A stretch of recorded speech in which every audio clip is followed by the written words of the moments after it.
holy. And I always go back to the scripture when Moses went before the burning bush, he said, remove your sandals. So I work, not that I don't like shoes, I love shoes, but when I'm here, I want to feel, I didn't know how to pray for myself when I first got here. So I figure if I stand there, if I walk here, I will get the prayers through my feet. So for me, when I'm up there and I have no shoes on, the ancestors take hold of my feet, and they come up my legs, and they enter my brain. So not that I don't have shoes and don't like shoes, it's a prayer for me, and I thank you for me to serve them and to feel them, because when I'm there, I feel them, because prayers have been prayed on these floors and tears have been cried. Yes, thank you. So I see it's 7 o'clock, and I know there are a couple of more hands. Is it okay, or should we? Okay. I think they want to hand you the mic. From our experience across the street, when the rain started, and as you said, the ancestors was giving us permission, and going through the whole ritual, the spiritualness of that ritual, I did not want to leave. And the sun came out, and the ancestors said, well, please. And they said, you can leave now, but I did not want to walk away. Yeah. But they were pleased in us going through the process, I feel, yes, and remaining focused on what we were doing. And as my sister LaToya, I am open, I am nervous, I am afraid, and not because we're going into a journey of being menders of the pieces, but what pieces may I have to find out to mend in myself. So that's my apprehension, because this journey is not just for our ancestors, our people. Hopefully, I will glean something about me in the process. Yes, I say. All right. Okay, so we're ready? Okay, so we need to. Oh, do you say something?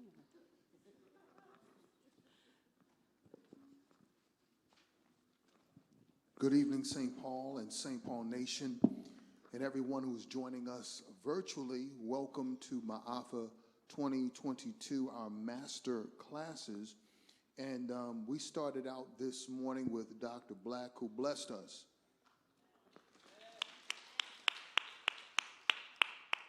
And I want to thank all of you who journeyed up the road just a little bit as we went to Sankofa Park and we laid a wreath there honoring our ancestors who helped to build East New York, and we stand on their shoulders. Let us celebrate our ancestors in this moment. And we are journeying this week. And again, I want to thank God for our cast who are present with us tonight. And I want to give them a round of applause and acknowledgement today.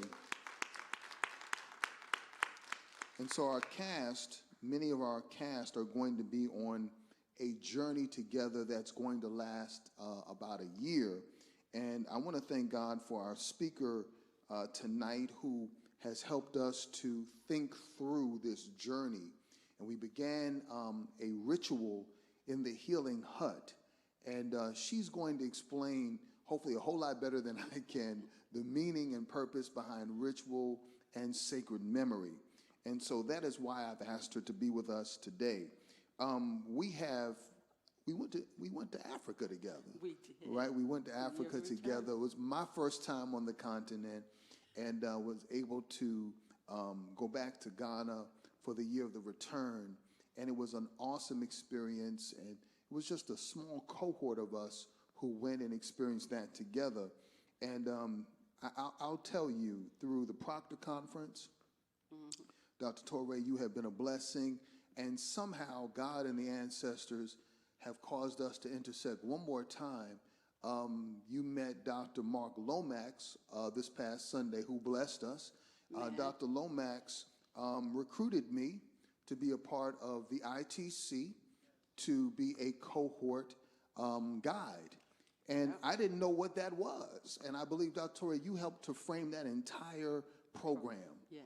ITC 2.0. And so that is where I really got to know our speaker. And I had a wish, but I never told her this. My wish was that she would come to St. Paul, because I love St. Paul so much, and I want the best for her. All right, so I wanted you to experience what I was getting, in this cohort.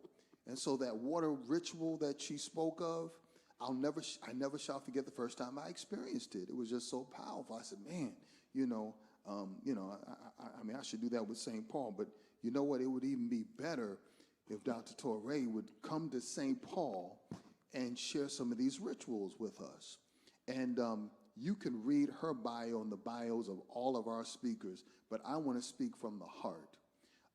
What she has meant to the ITC, what she has meant to our people as a pedagogue, is without a doubt unbridled and unmatched. As you can see, she's so well prepared. She's presented our cohort, and that's what we're calling it, right? The Menders Becoming Cohort. I like that. The Menders Becoming Cohort. If you don't know what I said, don't worry about it. Don't worry about it. Don't worry about it. You'll find out later. And she prepared, she said to me, Dr. Brawley, she said, I will have a flip book for the cohort. And she delivered, right? And you've got that in your possession, and that is going to help to guide our journey. But I said to her, work with the cohort. I said, but I need you to address St. Paul Nation. And we have a large following online. Again, thank you to all the folks who are watching in real time and those who will view this stream. Without a doubt, we have one of the greatest ritualists that I've ever met, and one of the greatest ritualists of our people on these shores. Brothers and sisters, ladies and gentlemen, would you help me to receive our masterclass presenter, Dr. Torre, as she comes and presents tonight. Come on, let's receive it. Thank you. Thank you. Thank you. So I'm going to get right into it, so for time's sake. And I want to first, I'm one of those folks who, I like folks to know where we're going. So I'm going to give you a map of how we're going to look at Sankofa in the mending. And we're talking about mending the brokenness of life. That's some audacious work. And yet, it's work that we've been prepared for. And so we're going to talk about that and hopefully give you something that you will consider as the cohort begins its work to become menders. And those of you who are in the online community, your willingness to also participate. It takes all of us, right? So the way we're going to proceed, and we can show the diagram, is I'm going to spend a few minutes talking about what we mean, because I always think it's very important that we have a common understanding about this notion of Sankofa, sacred memory, in the context of our communal mending. And then we'll spend a few minutes talking about that. Next circle. And we're going to situate the social political consequence of what you, those of you here present, participated in retrieving the broken pieces, and what it will mean for those who are watching to engage in the retrieval of sacred memory, the retrieval of the artifacts as a social political reality. And then finally, we will conclude our time tonight with going into the wound. MAAFA, St. Paul Community Baptist Church, has a track record of decades of going into the wound. And so now, as menders, you've got to get the medicine. And our ancestors trust us enough with our wounds to get the medicine. Our ancestors trust us enough to go into the womb and get the medicine. So your successful productions on a physical plane mean something,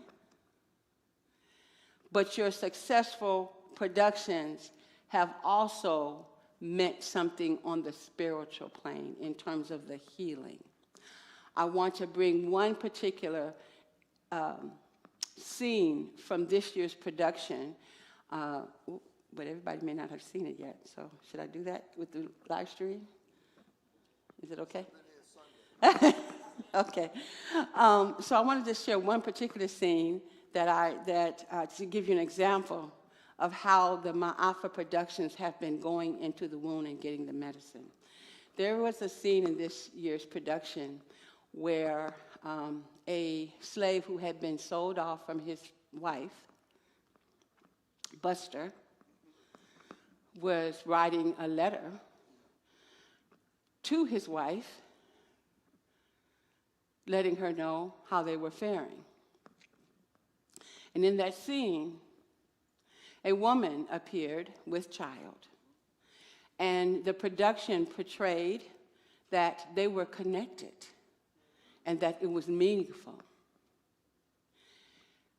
The wife then appears,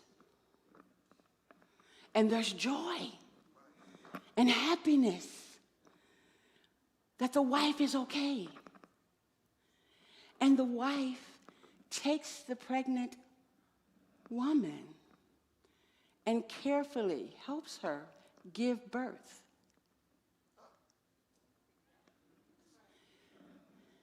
So for our ancestors who were sold off from their families and had to recreate a whole new life in a whole new place, but knowing they had never stopped loving and stopped caring, but they were moving forward into the new reality. We, in this production, said to them, and we celebrated with you, we understand the complexity of having to be breeders. That you did not lose your humanity in the consequence, that you actually loved the person you bred with. And we said, we celebrate. So when we think about the woundedness of the first tearing of the family, and then the struggle to make sense out of something that you had nothing to do with, arranged for you, and the consequence is death if you disobey, that you decide to maintain your humanity and say, you know what, I don't know you, they just put me together with you, but I'm going to care about you, and will you care about me? So that was healing work. That was where MAAFA production went into the womb and got the medicine. So you're already, which is why the ancestors gave this work to your pastor. They are new. Y'all were ready. So now we are going to do that as we close out tonight. Next slide. Is that making sense? Yes. All right. So let's talk about, first of all, just in terms of just setting a common definition, because sometimes we can think that Sankofa means just going back and fetching episodes of our story and becoming aware of them. In the context of this mending, it is not just going back to get the story, right? But it's also going back to understand what were the principles in the story, in the episode, that unified us. Where did we find in our story, in our recall, in our going back and fetching, those traditions and principles that actually would serve to unify us? This is a quality of Sankofa that is distinctive to mending. So whenever you come across a new story or some new information, you have to look as a mender, what's the unifying principle in this? What's the tradition that will bring us together? So even though the story may make you feel good, you've got to ask that question. The other thing that we do in mending is, now that we know the story, now that we've pulled the traditions or the principles that will help to unify us, so that means there's some things in our story that did not help to unify us, as Dr. Black's book, The Coming, points out too. That's not what we retrieve. Other people may know about it, but menders say, is this a unifying principle? Is this a unifying tradition? That's worth retrieving for the mending work. We know about it. We have the information. But if it does not meet our end goal, which is this mending, that is not something we retrieve and put into our approach. We recognize it, right? And that is the way that I have been able to respond to folks who point out to me some of the more patriarchal, hierarchical, and separating behaviors that we might find in certain traditions, right? And so that is how I can say, yeah, they're there. But that's not what I'm going back to fetch. I am fetching those things that will unify us. I'm getting those things. And once we identify them, then menders figure out, how do I make this worth knowing? How do I make it worth knowing?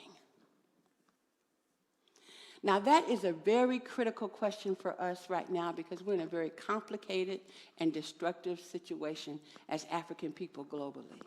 We are bombarded by many things that do not benefit us.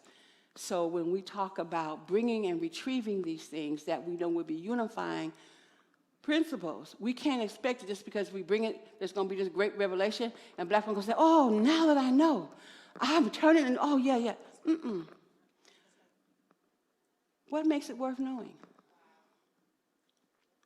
This is why menders have to be action, because we have to show people what that unifying tradition looks like in real time.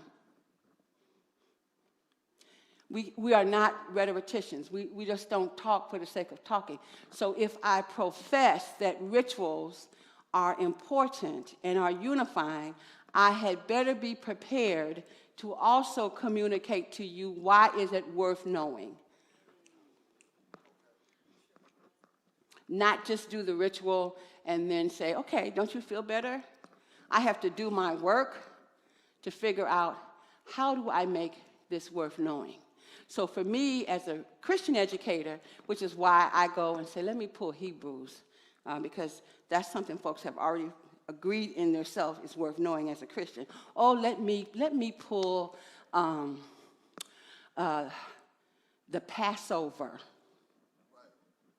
Let me pull that out, and let me have folks to imagine that when Jesus was a little baby and Mary was taking him to the Passover Seder, you know, he was 6 months old, she had him up on her shoulder, and they were going through the Seder and remembering the Exodus and the unleavened bread and whatever. And then, you know, when he got to be 10, he could go over to his friend's house, and they would sit and have the Seder, Passover, and they would tell the story of the liberation of their people.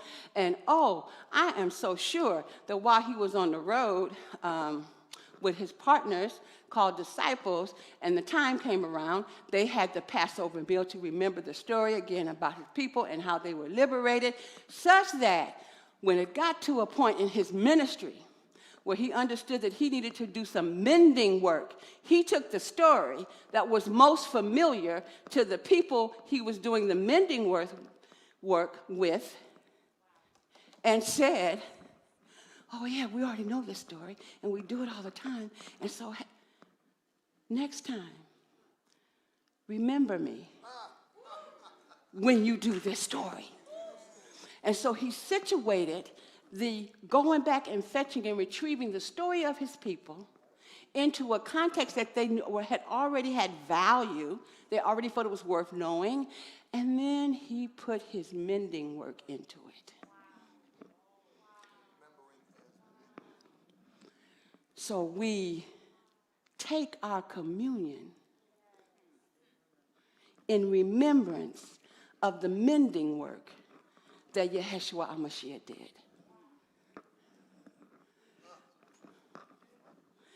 So that's your work, to take what our people already value as believers of the Most High and figure out, how do you make it worth knowing? So your Bible study ain't going to be like everybody else's Bible study. Your Sunday morning studies ain't going to be like everybody else's Sunday morning studies. If you plan to be a mender. Okay? Next slide. There are a lot of ways in which you will do this mending work in using your Sankofa. And so I have up here just a few of the ways in which our people have collectively used Sankofa to do mending work. So some of us have been using our mending work, our Sankofa in our mending work, as a response to our trauma. Right? Now, that's where, like the movie that the sister was talking about earlier, it comes out of that.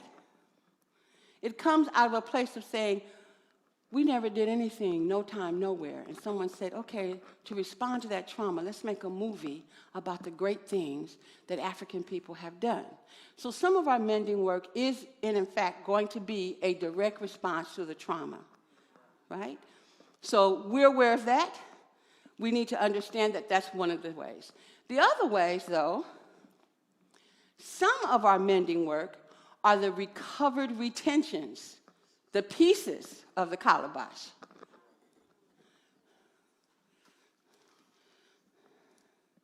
So some of the mending work is when we are looking at Adinkra symbols and, let's see what else, jazz forms, right, that are literally taking, as again, like Dr. Black said, taking pieces of rhythms from various folks in the African world and creating something called jazz, right? So taking our pieces and actually doing the mending work with the pieces. And we have examples of that throughout our story here in the diaspora, but the exciting thing is that we're also making new mendings with these artifacts. New things are coming out. So I want to give an example. I don't know if you know about the artist Bisa, who she paints, but it looks like quilts. We can Google her if you want to see it. So she took one of our artifacts, which is quilting, and she took photographs of African people, and they look like quilts. So she's taking an artifact that we've retained, but yet she's doing something new with the artifact. So some of us will do that as mending work. Now, in a minute, I'm going to tell you that your job is not to do all of these different types of mending work. Your job is to align the mending work with, what do you think I might say? Your gifting. So your mending work may not look like his mending work. And your mending work may not look like hers, because it's lined up with your gifting, and I'm going to change that word in a minute to medicine, because so that your mending work is authentic to who you are. And it should be, like the way I love to do flip books, it's authentic to who I am. It's not work at all. Right? Okay. And then some of us use Sankofa to innovate. What do you mean? Your Sankofa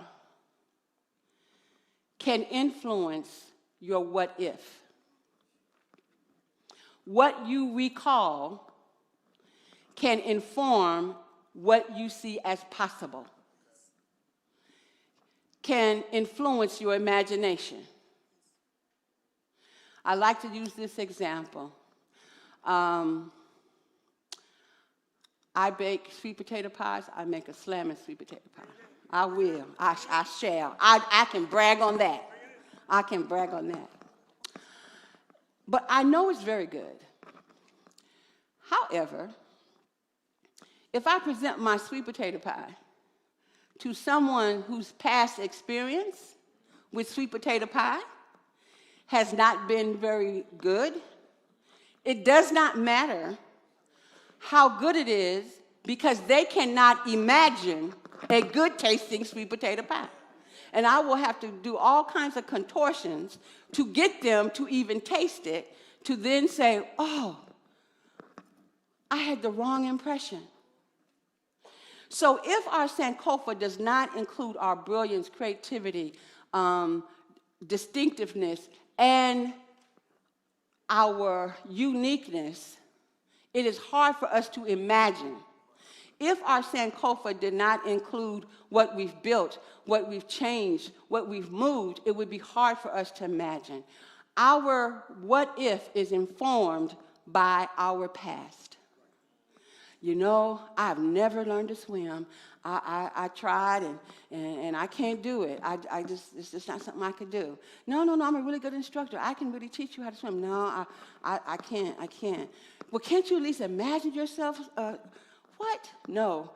I imagine you, swimming, like 50 miles. What? I can't imagine that. So your Sankofa, some of us do mending work by bringing our Sankofa to disrupt or enhance folks' what if. So it is important to connect our achievements to our past so that we can shift the trajectory of our people's imagination. Once I know what we are really capable of, I can imagine more. But if no one ever shows or tells me, I can't imagine it. So some mending work is about that. It's about strengthening our imagination so that our what-ifs will also be strengthened. And then the last comment I have up there, that there will be ways of being birthed for a new age of agency. Sankofa also includes the unexpected and the unanticipated. There will be new things that will come out of the mending that have never, ever been heard or seen before.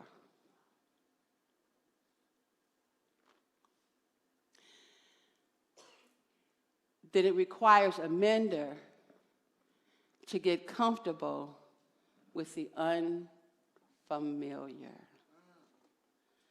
Menders are comfortable with the unfamiliar.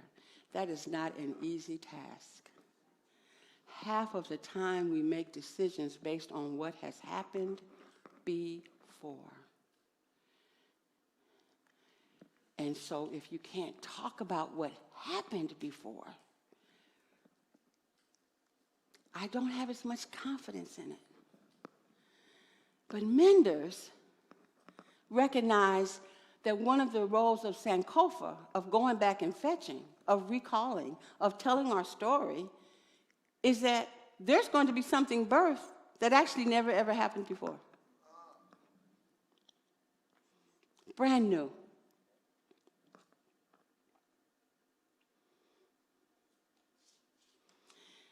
That can be extremely difficult to trust, right? Brandon. Now, I have to say this because I know this is a difficult thing. Unfortunately, the only time that we seem to gravitate to that is when somebody else has created it.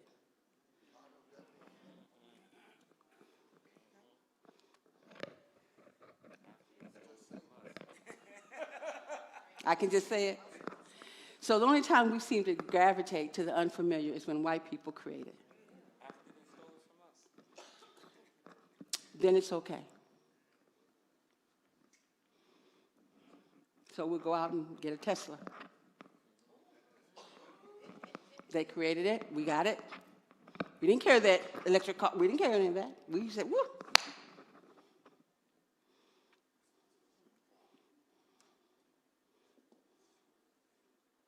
So that is very difficult for us menders, is that we do not get the benefit of the doubt with the unfamiliar.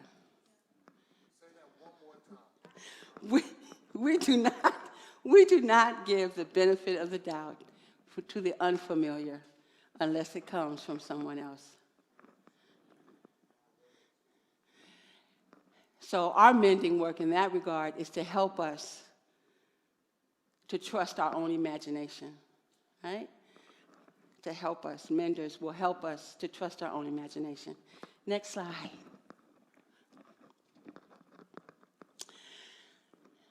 I've said a lot, and I want to hear from you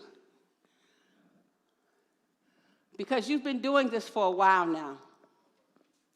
This remembering the dismemberment. You've been doing it for what? How many years? 28 years.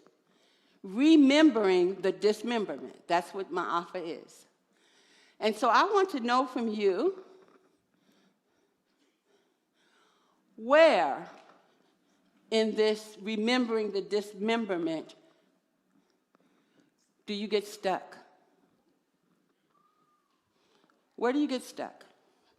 So we'll need the mic, because I would like to hear from you.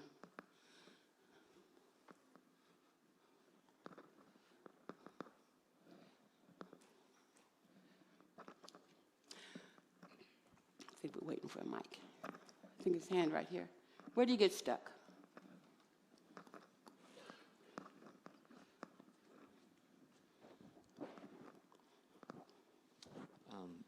I particularly get stuck when I travel and I see folk that look like me, but because their orientation is different from mine, they can't see the connection. And even on a deeper level, that's not just black, but when you look at what happened to every nation of color, our oppressor has been the same. But yet, there's still a distinction the Chinese put against black. I went to Dubai. I mean, I didn't see that, but I know it exists. Yeah. You know, and so on and so forth. I don't need to hammer this out, but I think all y'all understand what I'm trying to say here, right? Yes? Yeah. That's where I'm challenged. This is where you're stuck. Okay. Anyone else? Where are you stuck? Dr. TOURE, it's not a piece for me where I get stuck. It's the totality. Doing this for 28 years, I often hear people say, well, y'all did this and made me mad. So what we gonna do about it? And some people have actually, nobody's ever asked for their money back, but some people have just caught me out in the street and said, how could y'all do that to people? You know, you made us remember that, and what you want me to do with all of that? And it feels like a collective being stuck. Wow, okay.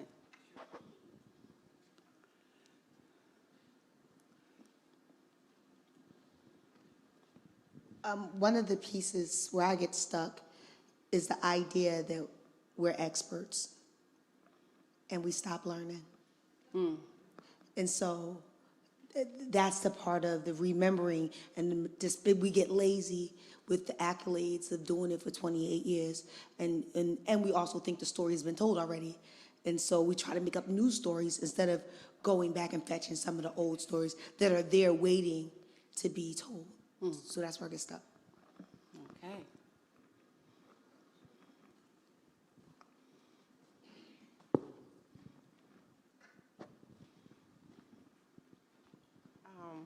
One of the places I get stuck is that we do this work, and as you mentioned, it is to connect us, right? We were connected, but we do this work for 28 years, and we're still disconnected amongst us doing the work.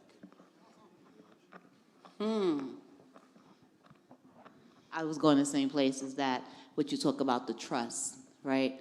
We've been doing it. I've been a part of the ministry for a while, and we get stuck with trusting what the vision will be, trusting what the people will gain, trusting that we can still carry this legacy, trusting that our community will somehow pick up on the information and go out and share with other people.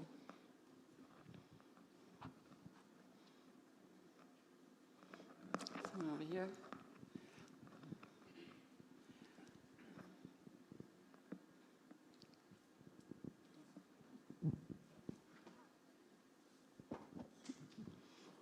Good evening. This was done in, St. Paul went to Atlanta, and we did this in Atlanta. And at one part where they did the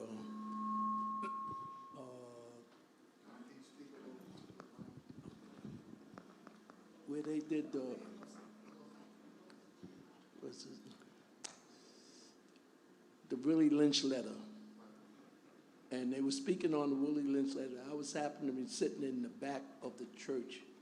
And a couple of women, they got up and, they came out. This is not happening to me now. This is not happening to us now. Why are they showing this, such a thing to us and opening our minds to such a thing? And I just looked at them and said, they're scared of the truth. They're scared of the truth.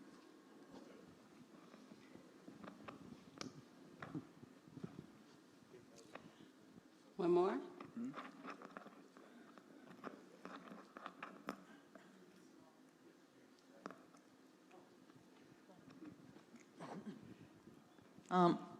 Good evening. I got stuck a minute ago as you were speaking about the menders and thinking about how the dismembered could become menders. All right. So we could go to the next slide.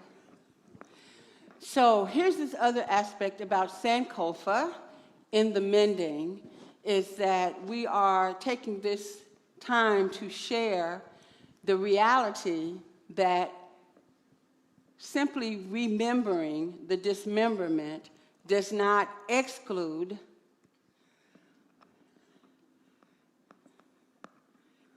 rejection.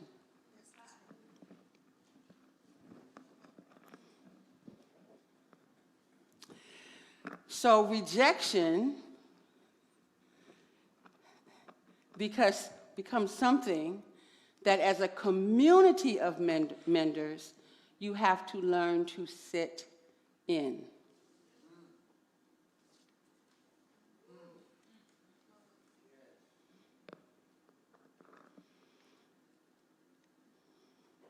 Part of that spiritual hygiene.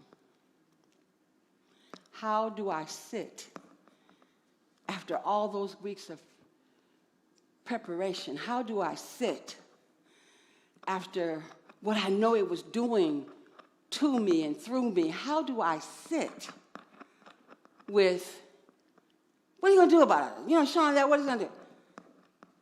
Why are you even telling us about that? We're not in that right now. How real is this, really? Like, we're showing it in the production, but do we practice it? You have to learn to sit.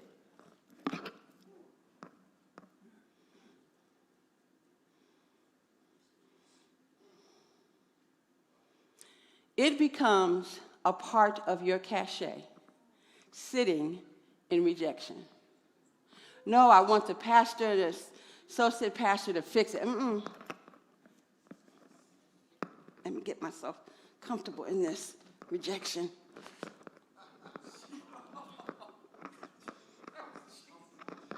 Yeah.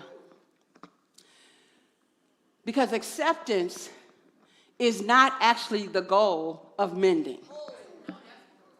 Acceptance is not the goal of mending.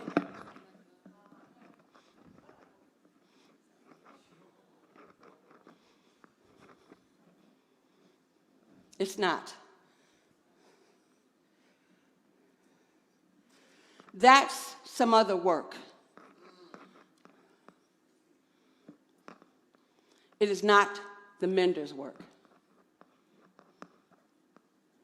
So I have to learn to sit in it.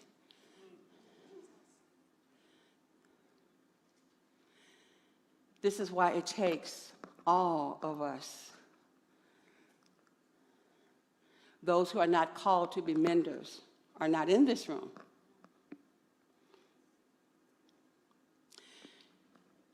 That may be their job, but it's not your job. So learn to get comfortable with rejection. I want to now talk about your medicine. So Dr. Black identified the journey of your gifting coming with you.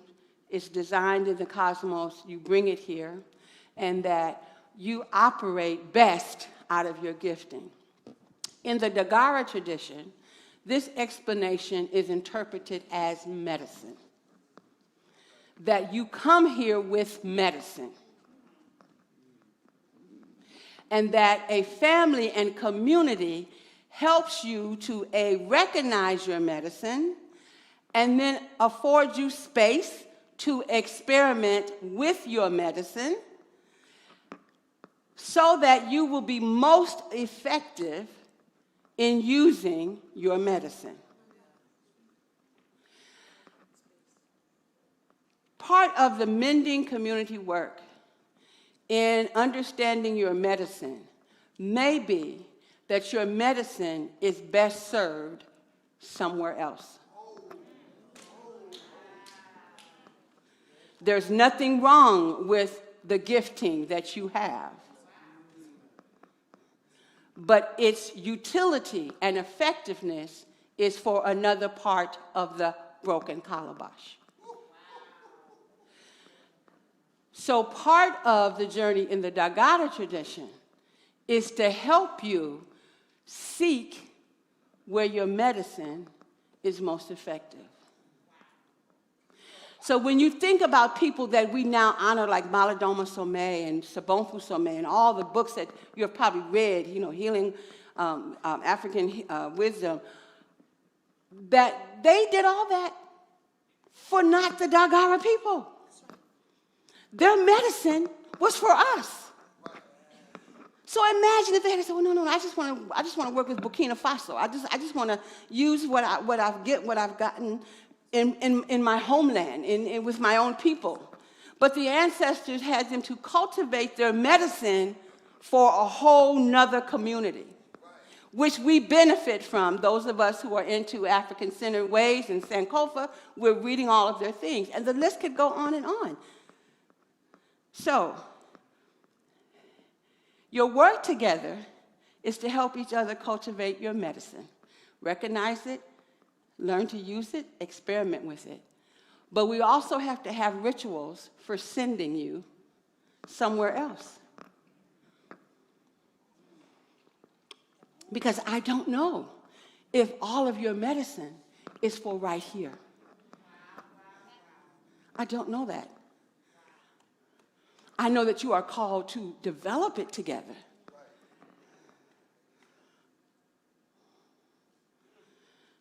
So to be a mender is to go where the mending is needed with the particular medicine that you have, and that you have built up a community that is strong enough to support you in that. So it's not a betrayal or a letdown or, they don't like me. It's because my medicine is needed in Barbados. My medicine is needed in South Central Los Angeles. My medicine is needed in Dar es Salaam. And what I need is the community that affirms my medicine, affirms my gifting, and helps me construct my mending work.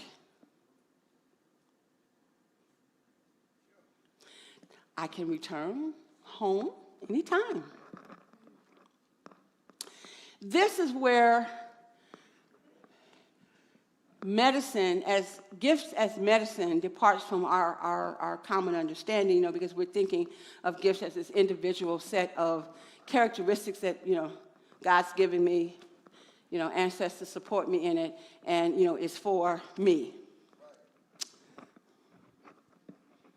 Your mending, your medicine, is for the mending wherever the calabash is broken. So we saw a piece fly way over here. Ancestors had a piece go way over here, totally off the space that was intended. It went way over here. And Daddy Black said, that's the Caribbean, right?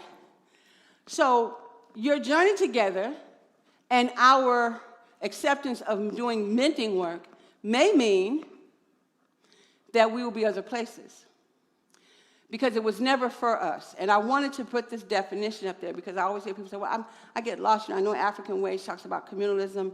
And so if you have gifts, isn't that individualism? So I want to make a distinction. It's not individualism, it's individuality.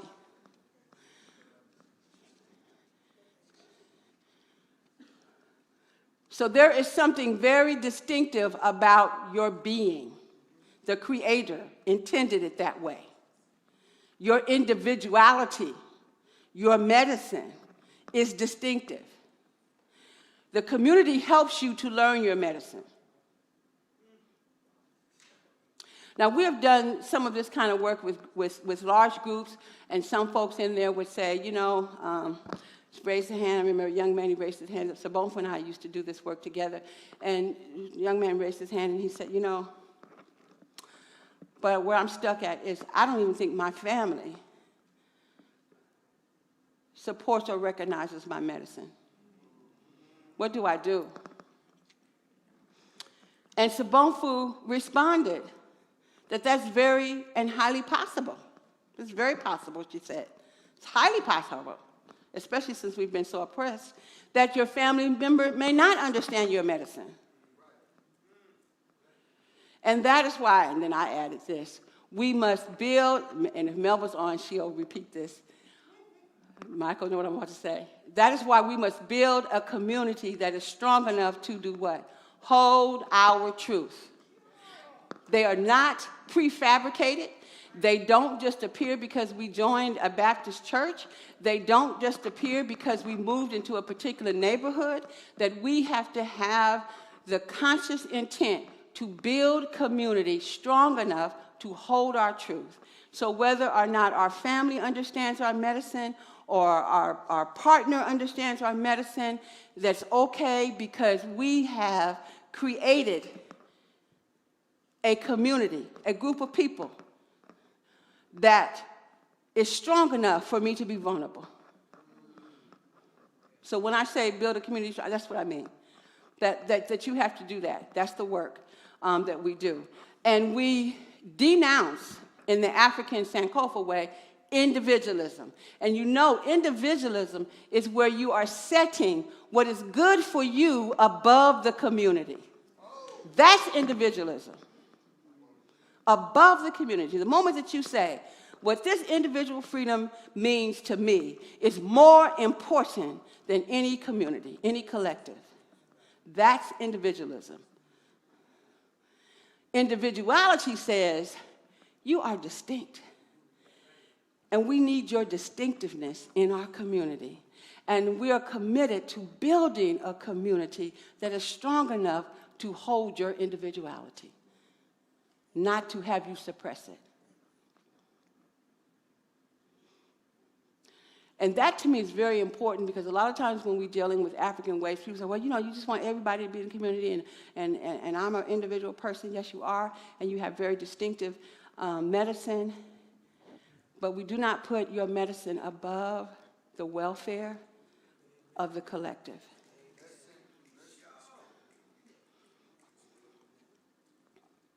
So when I'm working with folks and they're talking about their gifting, their medicine, and they're going on and on, and they're very excited with that, and I'll say, is that good for black people? And if they can tell me it's good for black people, high five, we on, okay? And so it's really important that we understand that. So you got the idea of this medicine, your gifting.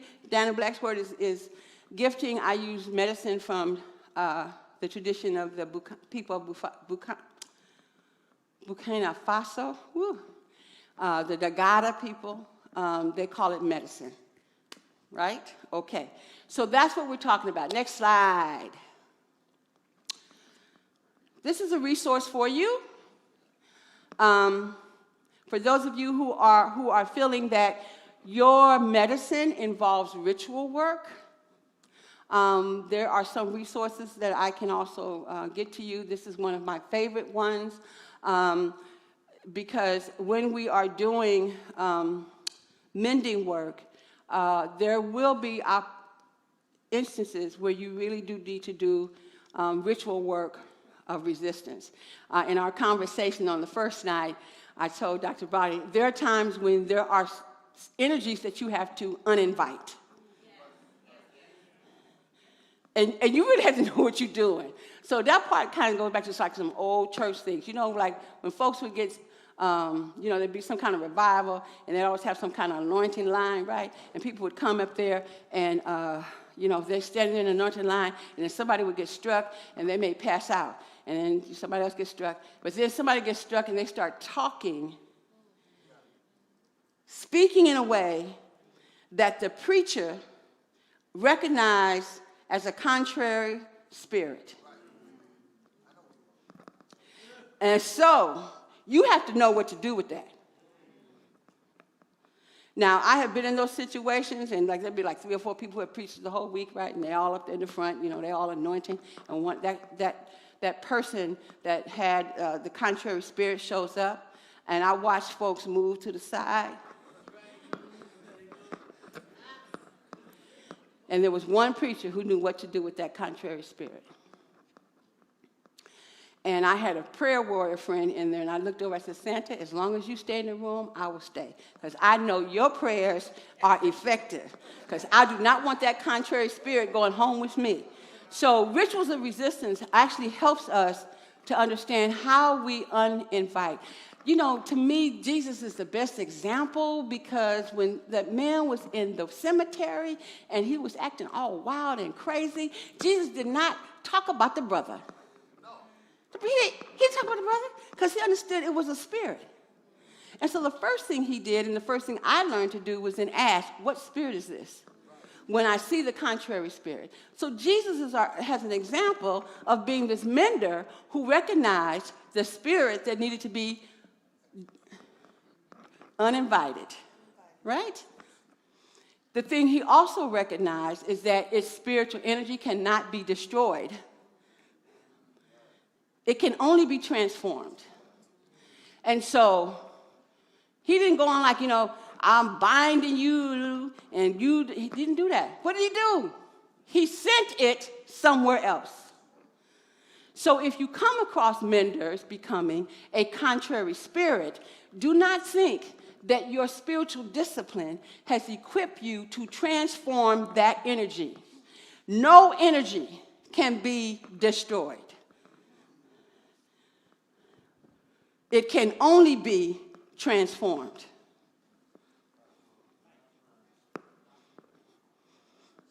So no amount of committed work in the church, no amount of longevity in the church gives you the capacity to destroy energy. And you can put yourself in harm's way if you think you can.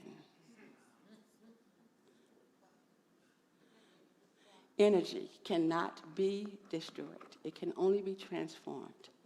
And who is the transforming agent?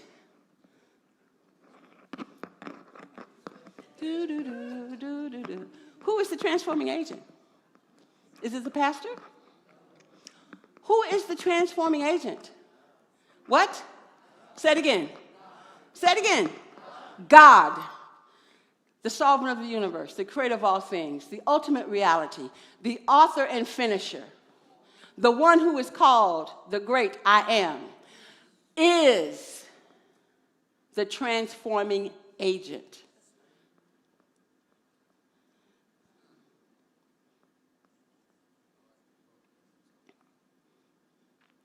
So we have to also recognize what our mending work is. It is mending work.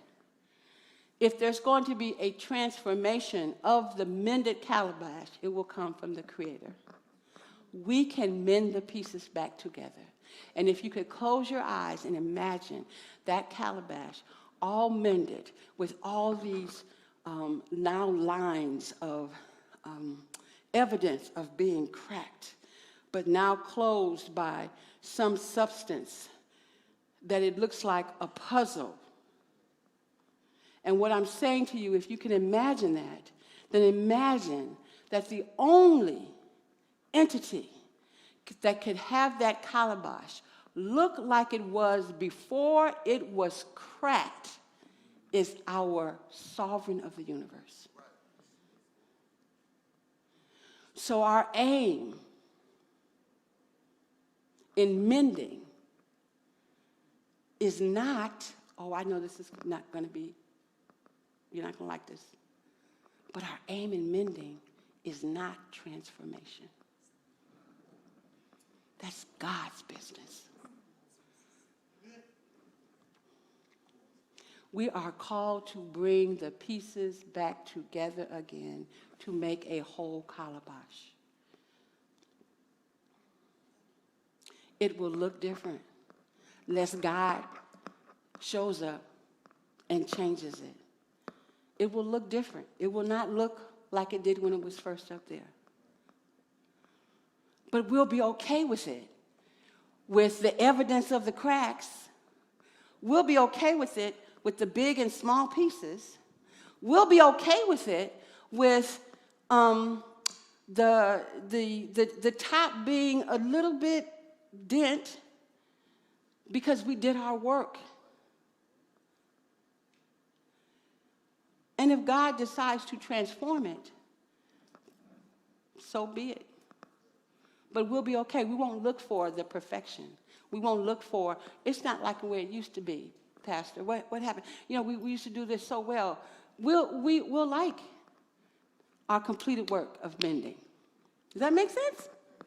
Okay. There are, I want to spend the last, this is kind of our getting to the decolonizing part. So retrieval of pieces is also decolonizing work. I mentioned that earlier, so I want to kind of get to that. And I want you to know that the decolonizing work that happens as a consequence of mending has two prerequisites. Your agency and your confidence. So part of being a cohort or community of menders is that you also have to support each other's agency and confidence. Everybody got to get a try. Everybody got to try out their medicine. Everybody has to try out their medicine, and we're going to encourage you in that. And we are going to give you options about how you activate your medicine. Okay, in everyday church language, you ever inherit a ministry? And you know how a whole bunch of things were already set in place?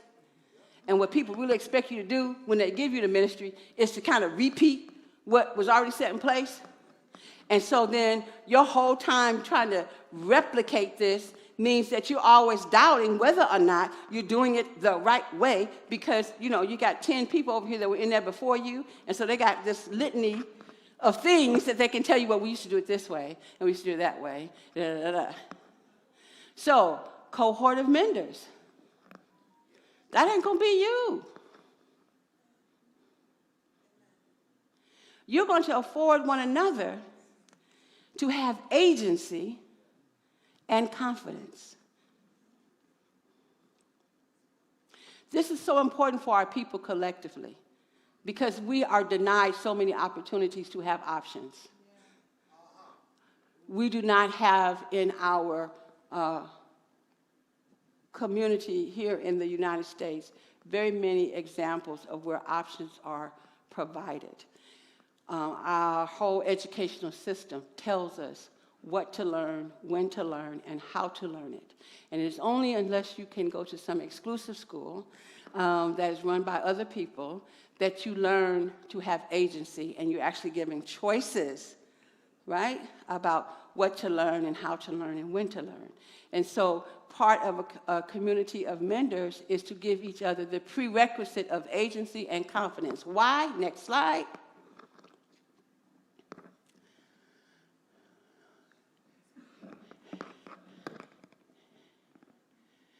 So that we can participate in what you see here as the cycle of decolonization. So, we enter into this mending work most often picking up the pieces and helping the pieces to survive. So let's say one of the pieces that is broken to the calabash are single mothers or incarcerated brothers and sisters or students with low achievement. These are all broken pieces of the calabash, right? We often enter into the relationship with that piece at the outer realm. What I got to do? What can you do to help me to survive? Which is why many of our churches have food pantries, clothes pantries, because we are entering into the mending, healing work of survival. Right? Now, menders, we understand that survival, what we understand in the decolonization process is survival is not mending in its entirety. It's the beginning of the mending work. What does it say is next? Recovery. So if I am second generation, third generation, well, I'm taking my family, like, I'm from South Central LA, and I moved to Atlanta in '93. So all of my nephews, except for one, were involved in gang activity. The oldest brother, then the middle brother, then my nephew, my oldest nephew, then his brother, and then their younger brother. They were all part of the gang. And so my role in that family is mending, you think was what? Keeping them alive. Okay. But because that was all I was doing, we never got to the recovery. So now I'm looking at a second generation in my family in gang activity. So as menders, we enter into it in survival, but we can't stay there. We can't applaud ourselves when we have X amount of people involved in our ministry programs that are dealing with survival issues, as important as they are. We must get to the recovery. We must get to spaces and places where folks actually can recover from living out of surviving. That's not easy to do. If for survival, I have been going to, I'm going to make up a store name that's like a low-quality food place so we don't get in trouble with anybody streaming. And I'm getting, poor quality food from that store, and I've been getting it. My mother got it, and my sister gets it, everybody. And so here you come with your fresh food mobile grocery store. And you've worked very hard to disrupt the food desert, and so you're having the mobile food comes down. But I've been surviving off of this poor quality food. It's not going to be that easy for me to just step into your healthy You have to help me recover from this constant diet of unhealthy, poor quality food. You have to create a space, menders, this is mending work, so that if the church is offering the healthy choice, I know how to receive it. Because I'm really in survival mode. So menders, we create recovery spaces. We create recovery spaces. We don't say, I was delivered from my survival on Sunday from pastor's word, and now I am ready to go vegan and drink bottled water because he transformed my life. That's a moment emotional thing. Menders, we hug them, and but in the meantime, we're going like, okay, who's got the recovery space? Who's holding the space for recovery? And you create that space. The recovery space is so necessary because if you don't have it, I will have shame because I really went back and ate that stuff you told me not to eat, and I didn't drink the water you gave me, and I will never tell you out loud. And every time I come here and you serve it, I'm going to act like I like it. So we have to create the space, the bridge that helps me feel okay about I was doing this to survive. And now they're showing me another way to be, and I got to have a safe space to be able to say, I don't really know how to be this. I don't know how to trust it. This is where I've been for the last, 20 years, right? I don't have time in our conversation tonight, but that was a journey that I had to learn working with Head Start moms. When all this money was being put in to provide all these services for Head Start moms, and I couldn't understand why they weren't using them. They were so used to hustling that you providing a crock pot and iron and other stuff, it did not register because I am used to the hustle. I'm used to having James get this, Charles buy this, Tyrone pay for this. And so even though you made it available through your work, I had to keep Tyrone, James, and Charles because this is my survival mode. And so we needed to create spaces for recovery for Head Start moms before we could say, oh, now take benefit of all these things. So that's a real quick example. Is that making sense? And even recovery is not, we're not finished, menders. What comes next? Development that gets us to the self-determination. Development, how we mobilize in our mending work, gets us into the opportunities of development.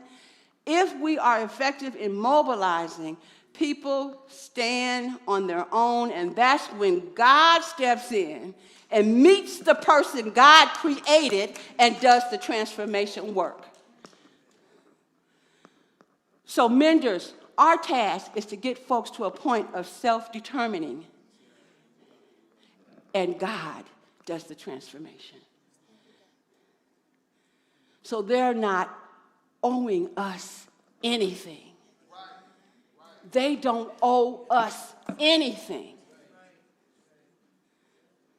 Their testimony is how God and that person did the transformation work. We celebrate with them. We affirm and acknowledge, but we take absolutely no credit. No food security ministry, no sacred space ministry. No, we are helping create a portal for God to do what God does. That making sense? So, mending our wounds means that we recognize we enter with survival.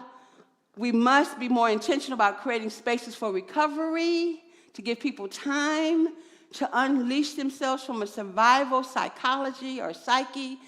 We must have a component of development where we mobilize people and we show them what's possible so that they can determine for themselves what they need, and God meets them there at that point.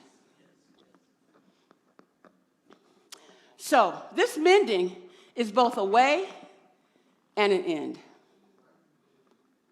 It's a way of being, and it's also an end result. Next slide.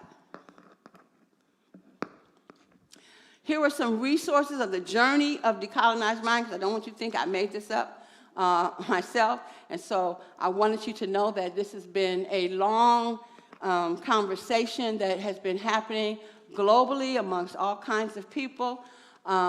Any one of those persons, you can read and see how they have taken those spheres and used it in their own context. At the top, there are 4 areas that we talk about when we talk about decolonizing our being. The language, and we kind of heard some of that earlier today about the limitations of English. Being able to speak to another reality, being able to articulate an alternate reality than one. We've talked about the imagination. And this last piece, I want to emphasize our sense of what it means to transcend. So, menders, you operate in what we call the liminal space.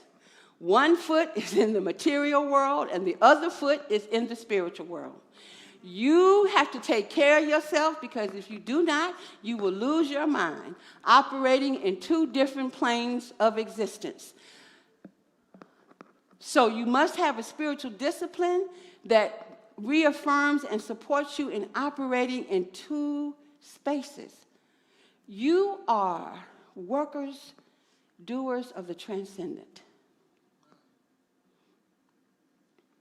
You always keep one foot in this physical space and the other in the spiritual space, whether it's with talking with the ancestors or hearing from the Creator.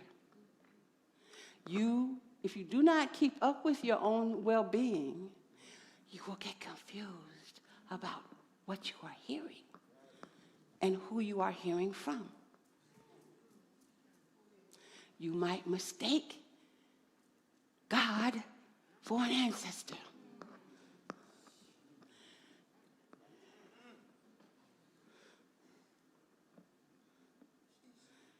And say, God told me. That wasn't God telling you that. That was your Aunt Susie telling you that.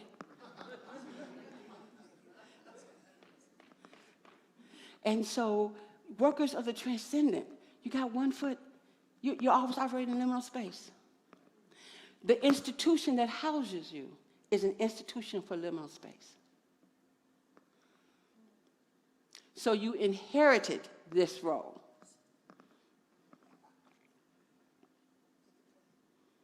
Okay? So I wanted to emphasize that one. Next slide. I'm coming to our ritual. Yes. Oh, next slide.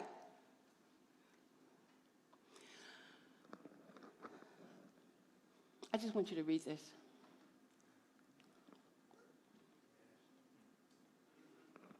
You agree? Okay, next slide.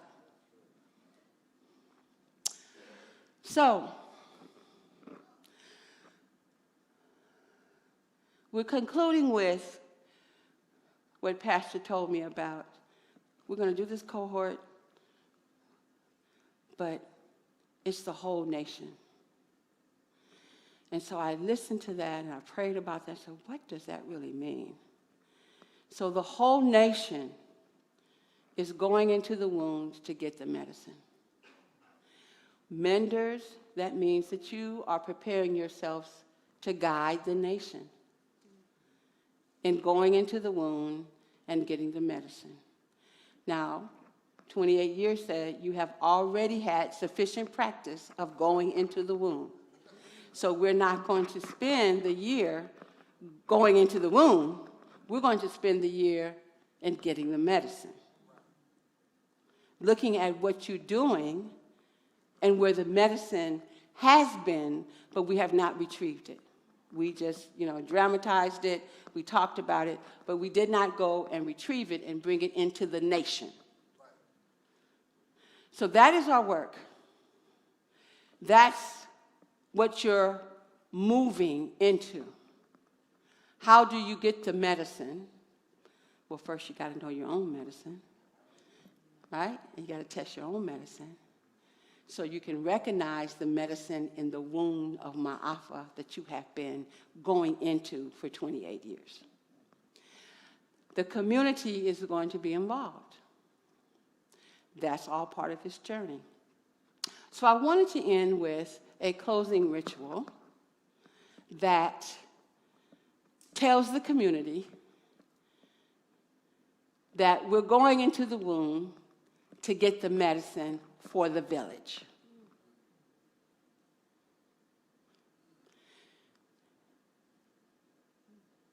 And even just saying that, I'm thinking right now at this moment what the cosmos is doing in ordering the next MAAFA. So that just fell on me right there. All right. So we're going to do that. So we're going to close out with this ritual. It's going to be a call and response. And hopefully there's been some folks that Michael has asked you to, so you want to come up and get the artifact of the ritual. The community is going to see, and if they're online and want to say it in their spaces with you. So can you move the slide for me, and I'll tell you when to stop.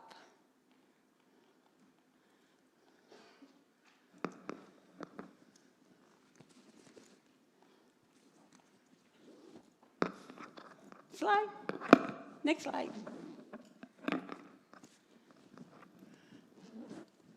Okay, keep going. Next slide. I've already talked about that.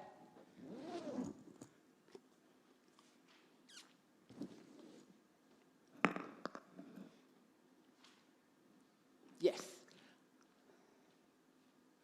So, as we close out with this call and response, there is one thing I want you to recognize as what your attributes of your medicine for the village is going to look like. And there are 4 attributes. Dr. Black actually hit on one of them this morning, so one of them you're going to hear again. We're going to look at what the 4 elements of the medicine for the nation will entail.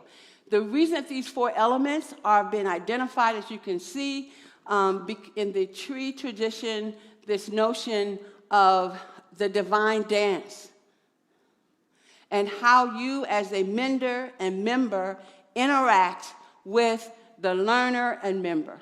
You create this divine dance. And your divine dance consists of these 4 elements.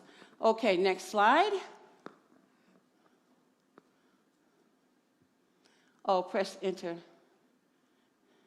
So you heard Dr. Black talk about majesty, right?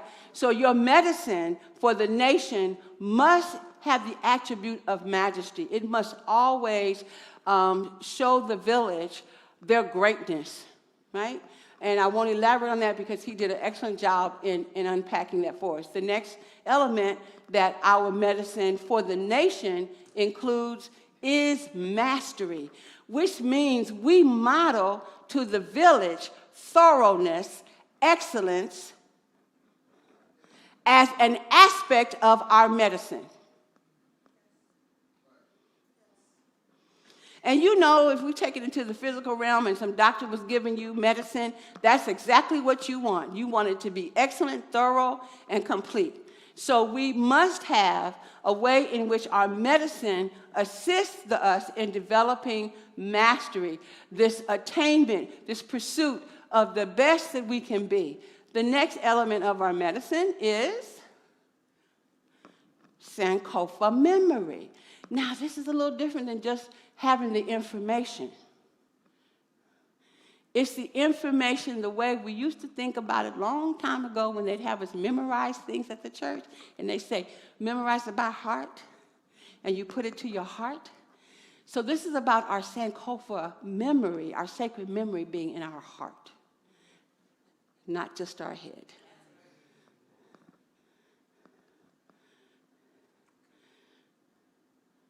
So, like I asked you today about where you got stuck, that's in your heart.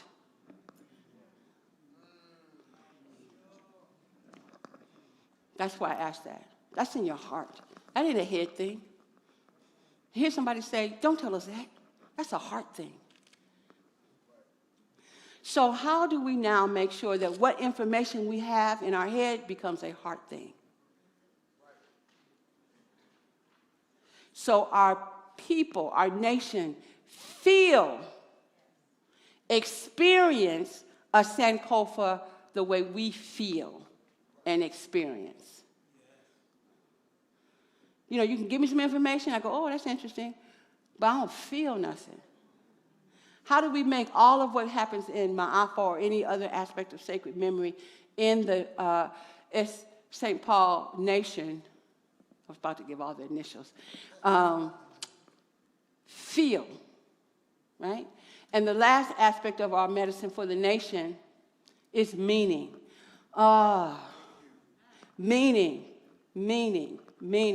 How do we assist those in our nation to uncover and discover significance for themselves?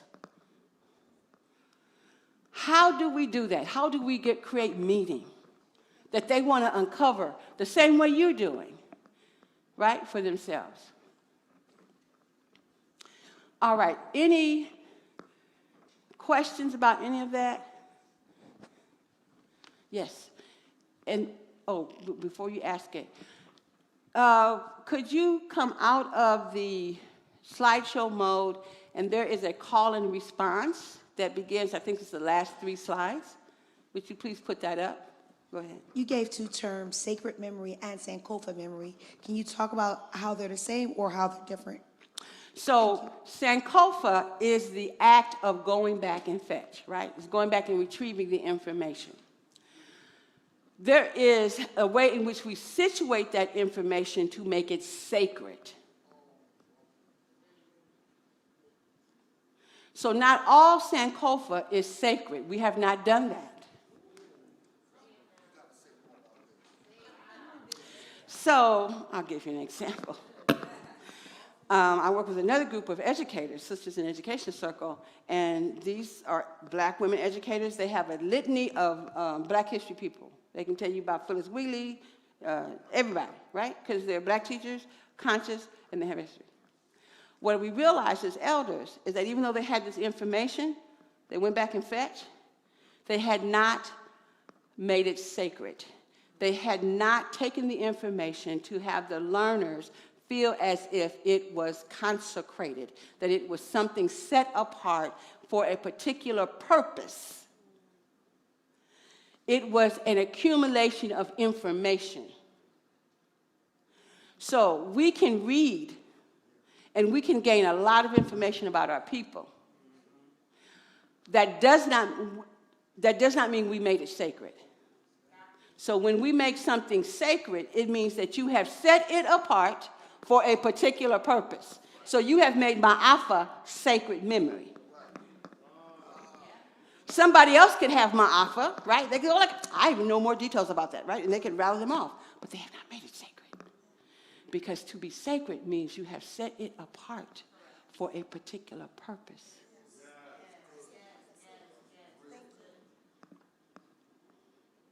So the MAAFA here is sacred. I don't care who else replicates it.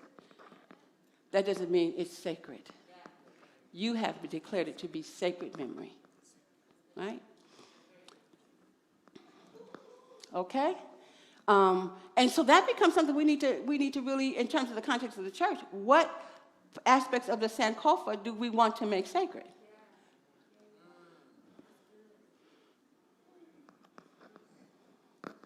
Okay. Any more questions? Some of you will have the medicine to do sacred memory work. Not everybody does sacred memory work. Do not think that something's wrong with you, Mender, becoming, if you do not do sacred memory work. Now that's I'm gonna name some people already that I already know that's some of their work. So it's on record, right? So your pastor has been called to do sacred memory work.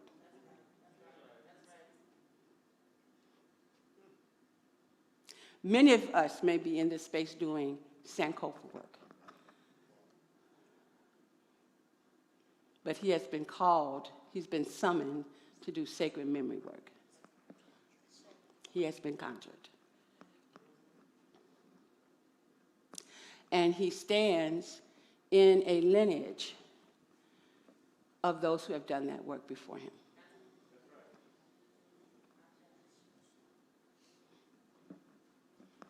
So, any other questions? Yes. Good evening, Ms. TOURE. You said that menders are using, let me see exactly what you said. You said menders make decisions on what happened before. Do menders ever either summon the ancestors or go to God in consecration and get something new? Or maybe it was done before, but the mender didn't know it. So that's my question. Is it always going back to something that was done before, like Sankofa, or could it be something new when you go into It can be something new. And when I was talking about the 4 different ways we mend, and remember the last one I said was, it could be something that's totally unfamiliar. Yes. So it could be very well that it's totally something new. The example that you heard was Baba Omatosho identifying those attributes and assigning those key Swahili words. That was new. That you can't. There's no literature review on that. That's where he, as a mender, was given to create something new. And what he did with that is that he actually turned, which maybe he'll come back and talk about. So each one of those attributes becomes a house. So that those who carry the same gifting are now a house. And so they create a system of accountability in their exercise of their medicine. So in Nzinga and Ndugu Nation, those terms he mentioned become houses. Right? And they have the responsibility of those who come in with the gifting. So there's always a point at which you, after you become a mender, will gain an apprentice. We're going in that direction. You will gain an apprentice. And then they will gain an apprentice. And then they will gain an apprentice. And then they will gain an apprentice. Yeah. I like that. All right. Is that our last question? Maybe some more will come up later. Oh, yes. Let me think about that. Let me think about that, to be honest with you. I was, one time in life, I was just like, yeah, sure. And then, you know what? People who were not menders. So I would think about that. You know, I say this, I'm committed to journeying with you all as menders. And so if that is the case, if that does actually happen, then everything I have is yours. Because that's the covenant, right? But I'm so excited about this. I can't tell you, I'm so excited. Okay, I need to close this. Yes? Talk about the word covenant, what it really means. So, where was I? Somewhere. Was I in the tent somewhere when I talked about the universe taking us seriously? It was yes. Thank you. Thank you. Ashe. I stand corrected. It is the healing hut. Yes. I was trying to recall where I was. So if we understand the divinity in us, then the universe takes us seriously when we make a promise, when we commit. The universe responds. And I think what I said in the hut it wasn't just about Dr. King's speech saying the universe tilts towards righteousness. The universe responds to our divinity.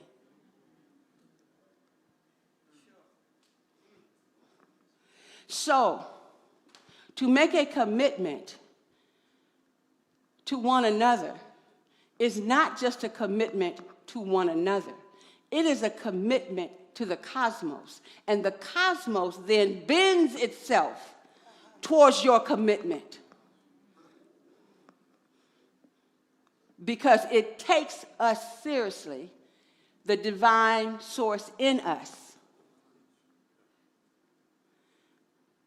So when we as believers get in awe about the story of creation and we keep imagining this voice speaking, and then there was water, and then there was this, and then there was that, as if that is the only creation going on every day, every moment that you order something in your spirit, it is being created somewhere in the cosmos, because the universe takes us seriously.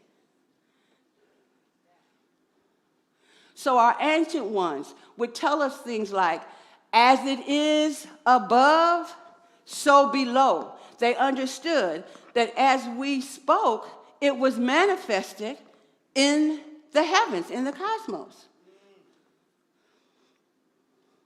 These teachings came to us 4,000 years before the Bible was written. In the teachings of Ptah-hotep.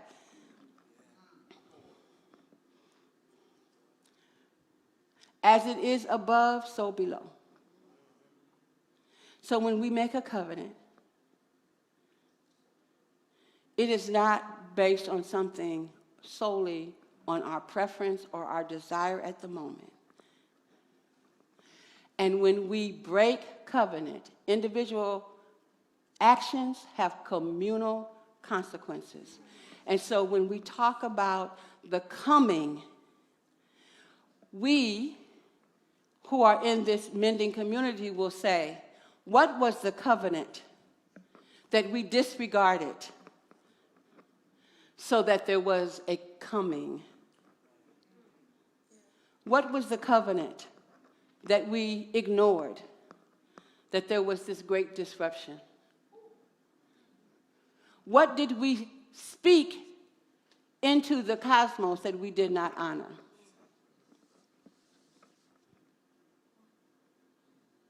And are we still doing that? Are we still making covenants that we are not keeping because we don't like somebody? Doesn't that seem kind of trite? Like, imagine, you got the whole cosmos, and you decide you're not going to do something because you don't like a person, one person. And the whole universe is bent, listening for you, listening for me. And I fell out with so-and-so, and I ain't doing it. I ain't showing up.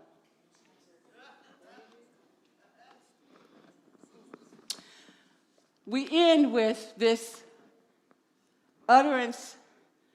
Dr. Black talked about wisdom being a characteristic, so we end with this utterance, invoking wisdom, and this ritual in which those of you becoming will establish this portal. Right? So we made a public declaration. We affirmed one another in it. And so now we establish it. So we're going to say this. And I have you all saying what it said, menders. And then if there are people still online, they'll say what is in all. And I'm going to ask the people who worked with me, we're going to be part of the all so that this group will have a timing, because obviously they can't hear the people on the screen, that are watching us. So menders, and then Michael and my sister, and it was one other person, Alice. We're going to do the all for the voices we can't hear, so we can say our declaration to establish the task of healing, mending the village, bending the sacred calabash. And so let us Do y'all want to sit or stand? Okay, then we'll stand.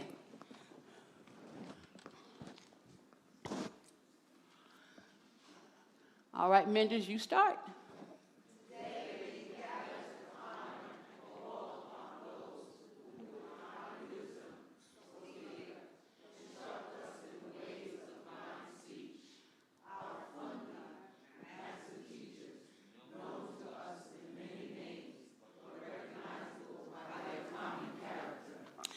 Thank you, O Sustainer and ancestors, for the impartation of deep thought, Sia, in the strength of our voices. Call us.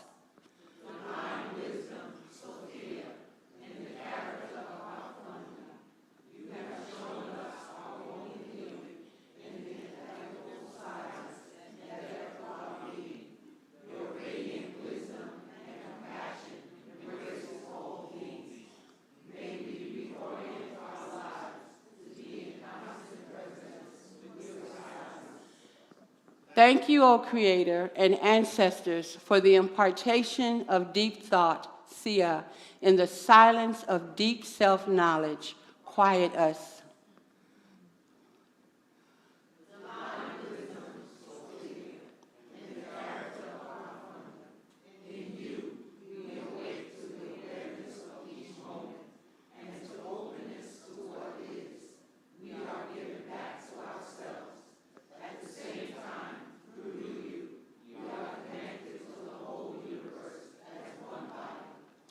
Thank you, O Creator and ancestors, for the impartation of deep thought, Sia, in our place where we first said yes.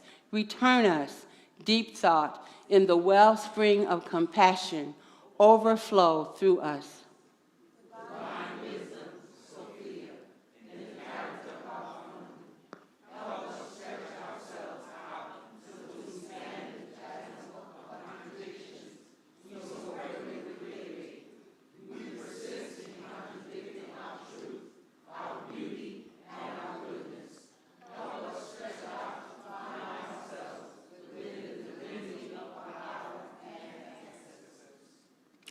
Thank you, O Creator and ancestors, for the impartation of deep thought, Sia, in the divine dance. Quicken us, deep thought, in the cry of justice.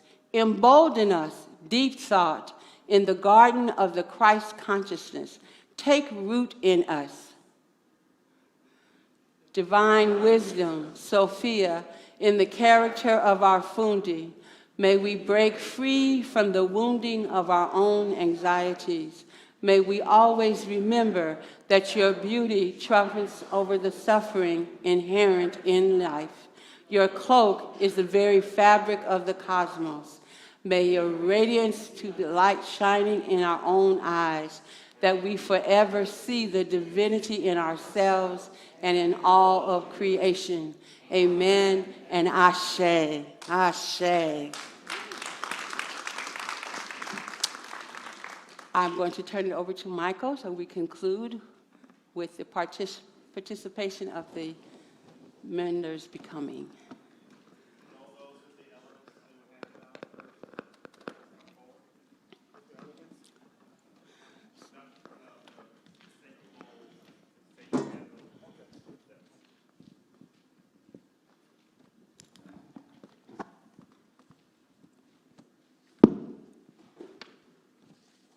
Great acknowledgement of the call to mend.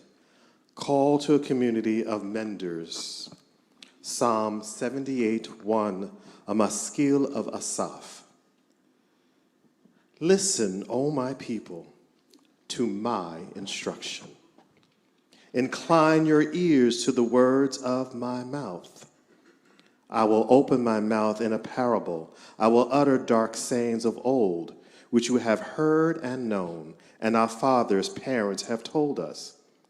We will not conceal from them their children, but to tell the generations to come the praises of the Lord, and the divine, his strength, and the divine, his wondrous works, that the divine he has done, for the divine she has established a testimony in Jacob, and appointed a law in Israel, which he commanded our fathers, that we should teach them to our children, that the generation to come might know, even the children yet to be born, that they may arise and tell them to their children, that they should put their confidence in the divine God, and not forget the works of the divine God, but keep the divine his commandments. Member, bring in an unlit candle for the ceremonial table, and read aloud the explanation of fire.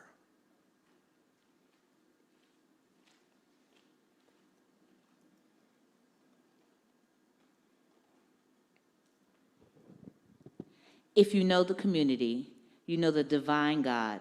The divine God is only visible through our attitude vis-a-vis our neighbors. Our existence creates the divine God's existence.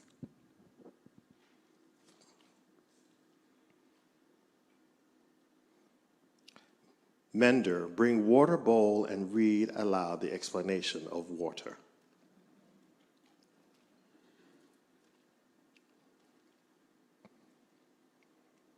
Water is nurturing. Water is settling. Water is cleansing. Water is release. Water covers. Water teaches. Water takes our pain. Water takes the process. Water helps us. Water goes wherever it needs to go. Water, water, water. Mender, bring the bowl of soil. I did not choose my community, society, race. It is the community that chose me by giving birth to me, by bringing me where I am. The community has responsibilities to me as I have responsibilities to them. Discrimination is a disease. African civilization is child-centered. Mender, bring the salt crystals. A word from Mary McLeod Bethune. The world around us really belongs to youth, for youth take over its future management. Our children must never lose their zeal for building a better world. They must not be discouraged from aspiring towards greatness, for they are to be the leaders of tomorrow. Nor must they forget that the masses of our people are still underprivileged, ill-housed, impoverished, and victimized by discrimination. We have a power potential to our youth, and we must have the courage to change all ideas and practices that we may direct their power towards good ends. Fire rituals. Fire kindles and sustains an emanating and pervasive energy in all that lives. It is the water that runs. It is the trees, the rocks, the earth, and in ourselves. It is the mediator between worlds seen at us very close to the purest form of energy. Fire is the rising force that makes us do, see, feel, love, and hate. Fire has great power both outside of us and within us. These are the words from the healing wisdom of Africa. Malidoma Somé. Water resets a system gone dry. In the Western culture, the most crucial task requiring the reconciling energy of water may be the confrontation of overwhelming contradictory emotions carried by the people. The purpose of the earth is to provide a sense of belonging, a resemblance of home, and an expression of being grounded in the most literal sense. An earth ritual can be as simple as lying on the earth's lap, and as complex as intense as a ritual burial. The mineral, the fourth cosmology, speaks to our bones. Mineral invites us to remember, through ritual, who we are and why we are here. A mineral ritual can help us to begin to unlock the mysteries that we carry in our skeletal structure. It can awaken our awareness of purpose that we have come to fulfill in this lifetime. And finally, nature. The fifth element asks us to open to transformation and realize our purpose. It is the element of ongoing change. The purpose of nature ritual is to reveal, heal, and reinstate our innermost nature. Nature rituals help people remain focused on their true purpose. Amen, amen, and ashe. And so it is. Thank you all.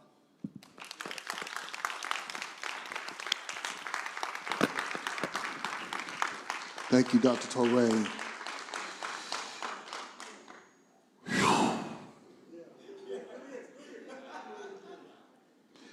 Wow. Just wow. What a journey all day long. What a journey since we've begun this MAAFA. And God is still moving us forward. I am just so excited. And I want to one more time, let's thank God for Dr. TOURE, who has blessed us.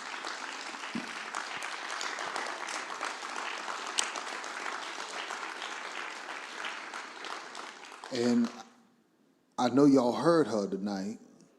She said she's committed to journeying with us, because ain't no way I can remember everything she said tonight. So I'm going to need to go back to her and get some more understanding. But just the way that the two presentations worked hand in hand says so much to me. And then for those who are a part of the cohort, if you don't know what I said, don't worry about it. Dr. TOURE came up to me and said, I hope that was all right. I said, you just confirmed about the last 3-4 weeks of sermons. And so we just know God is up to something in the house. And we believe that God is going to use this work in sacred memory to heal our people. Our world is hurting. Our world is hurting, and we need healing. And I'm grateful today that we know where the medicine is. Some of y'all don't trust that. Y'all'd rather talk to somebody in a white coat who will write you a prescription and won't spend but 5 minutes talking to you, who doesn't even want to hear what's wrong with you. But God has already provided the medicine we need to heal. And that's the journey that we are on. With that being said, I want to, we're going to dismiss so you can go home and go to sleep for a few hours. And come on back, because tomorrow morning at 9 o'clock, Dr. Mike, the Healing Hut is open at 9 o'clock. There'll be ritual. How many participated in the Healing Hut this morning, 9 o'clock? God bless you. You've been with us all day long. Was it worth it being in the, it was just, I mean, I don't know how to explain it, but Dr. Mike, I felt like I went to the spa. I don't know if that's what I'm supposed to feel. I came out, I felt like I went to the spa for a half day or something like that. It just relaxed me, and I feel like healing is happening. So there's something special about that Healing Hut. You cannot get that on a stream. You've got to actually go in and get it. But I just want to let you know it'll be open at 9 o'clock. At 10 o'clock, Bishop Johnny Ray Youngblood will be with us to share with us the history and the story of sacred memory here at St. Paul Community Baptist Church. We've invited the directors over the past 28 years and choreographers to be with us for a panel discussion as they share their journey and we hear their voices as well. And then Aftershock, 7 o'clock, Aftershock, MAAFA, the Aftershock. Shawnee Benton Gibson will be our guest speaker. And we've got a panel discussion, and Pastor will lead that panel discussion. We're excited about that. It is the framing of MAAFA today. And so we talk about oftentimes the criminal injustice system and what it does to our sons. But also we have to look at black maternal outcomes and what's happening to our daughters and our sisters as well. It's also a form of MAAFA. It morphs. Amen? And so we will see you tomorrow night. Have I forgotten anything? We're good? All right. Good night. There is a museum, everybody. Walk through the museum. It's self-guided tour. Good night. God bless. And don't let anybody steal your joy. We'll see you tomorrow morning.